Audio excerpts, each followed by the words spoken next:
गोगा रतन भक्ति के 1.25 महीने के त्यौहार के अंदर क्या भजनों के नाम पर, भजनों के आयोजन में देवी देवताओं का अपमान करना, उनका तिरस्कार करना, क्या यह प्रकार गोगा रतन भक्तों को शोभनीय देता है या नहीं? इस महत्वपूर्ण बात पर मैं आज एक बहुत महत्वपूर्ण प्रश्न उठाने जा रहा हूं। मैं उमेश लखन, सर्वप्रथम आप मेरा जय सप्रेम गोगा रतन स्वीकार करें। मैं सार्वजनिक गोगा रतन जन्मोत्सव समिति अकोला महाराष्ट्र से अध्यक्ष होने के नाते आज एक महत्वपूर्ण बात पर आपसे बात करने वाला हूं। मित्रों, आज हमारी समाज के अंदर 1100 वर्षों का जो इतिहास है, जो कि गोगा रतन भक्तों द्वारा जीवित और सुरक्षित रखा गया है, आज उस जन्मोत्सव के निमित्त में 1.25 महीने भजनों का और भक्तिभाव का वातावरण हमारी समाज के अंदर निर्माण होता है, जिसके कई बड़े बड़े आयोजन कुछ लोगों द्वारा, कुछ भक्तों द्वारा आयोजित किए जाते हैं। परंतु उसके अंदर इतनी बड़ी चेष्टाएं होती है, इतना बड़ा तिरस्कार, इतना बड़ा अपमान देवी देवताओं का कुछ, सभी नहीं परंतु कुछ गोगा रतन भक्तों द्वारा, जी हाँ, गोगा रतन भक्त नहीं, मन भक्त गोगा रतन द्वारा अपमान किया जाता है। इस पर मैं आज बात करने वाला हूँ। मित्रों, धार्मिक शास्त्रों के अंदर लिखा गया है और पढ़ा गया है कि स्वयं भोलेनाथ नाथ भी यही है और देवी दास भी यही है, देवी स्वरूप भी यही है और देव स्वरूप भी यही है। हम किसका तिरस्कार कर रहे हैं? एक का तो तिरस्कार कर रहे हैं। नाथ घराने में, देवीदास घराने में, निम्नाथ घराने में हम बट तो चुके हैं, परंतु मैं तो आपको साष्टांग नमस्कार करता हूँ गुरुदेव। आप तो इस धरती के देवलोक हो, स्वयंभू, स्वयं घोषित। वाह भाई वाह! देवियों को गाली दे रहे हैं, देवियों का तिरस्कार कर रहे हैं, नाथों का तिरस्कार कर रहे हैं। अरे क्या इसके लिए धार्मिक शास्त्रों का पठन किया जाता है?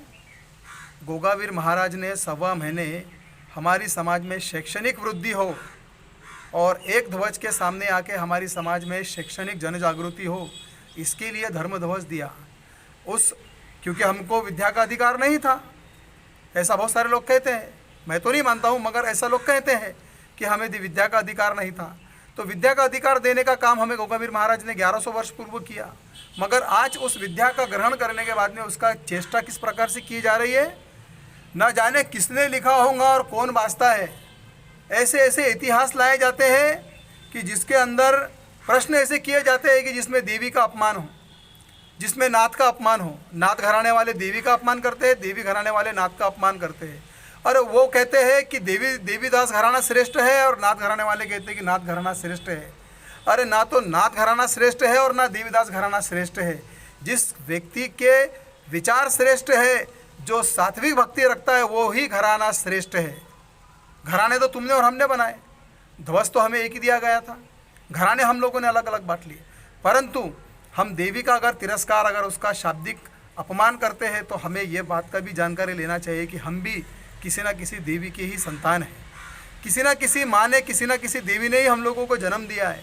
उस महिला का तिरस्कार करने का अधिकार हम लोगों को है क्या? अगर आप देवी का तिरस्कार करते हो तो फिर अपनी माँ का क्या सम्मान करते होंगे? हम लोगों को ये भी जानना बहुत आवश्यक है कि अगर हम लोग नाथ घराने का अगर नाथ बोलकर उसका तिरस्कार करते हो, उसका अपमान करते हो, तो नाथ बोले तो पिता को कहा गया है। अरे यदि हम लोग नाथ का अपमान कर रहे हैं तो हम कैसा पिता का हमारा सम्मान करेंगे? नाथ का अपमान करना मतलब पिता का अपमान करना है, देवी का अपमान करना मतलब अपनी स्वयं माँ का अपमान करना है। और जो लोग अपने माता पिता का इस तरह से अपमान करता है, उसे मैं साष्टांग दंडवत होकर प्रणाम करता हूँ। बंद करो मेरे भाई, बंद करो ये चीज़ समाज में किसी भी काम की नहीं है। आपको अगर पढ़ना लिखना आता है तो 1.25 महीने हमारे समाज में धार्मिक शास्त्रों का पठन करिए। धार्मिक शास्त्रों के माध्यम से हमारी समाज में जन जागृति करें। हमारा समाज किस तरह से व्यसन मुक्त हो सकता है, हमारा समाज किस तरह से अंधश्रद्धा से बाहर निकल सकता है, हमारा समाज किस तरह से संगठित हो सकता है, हमारा समाज किस तरह से अपने न्याय और अधिकार के लिए संघर्ष कर सकता है, वो धर्म ग्रंथों के अंदर ये सब सारी चीज़ें लिखी है। ये सारी चीज़ आप समाज तक पहुंचाकर जन जागृति करने का काम करो। नाथ घराने की और देवीदास घराने की चेष्टा करना बंद करो। इसका गोगा रतन भक्ति से कोई संबंध नहीं है, परंतु मन भक्ति और स्वयं घोषित स्वयंभू पदवीधर ये लोग क्या करते हैं, चेष्टेबाजी करते हैं। इतने अहंकारी वृत्ति हो चुकी है इनकी कि ना तो ये देवी को देखते हैं, ना नाथों को देखते हैं, नाथ और देवीदास घराने में बट के ये समाज को बांटने का काम कर रहे हैं। आप किसी भी घराने के रहिए, मुझे इससे कोई परवाह नहीं है, परंतु किसी महिला या किसी मातृशक्ति का या किसी देवता का अपमान करने का अधिकार हम लोगों को नहीं है। क्योंकि गुरु गोरक्षनाथ के दिए हुए वचनों को गोगावीर और रत्नावीर महाराज ने पालन किया, हमें भी उनके ही दिए हुए वचनों का पालन करना है।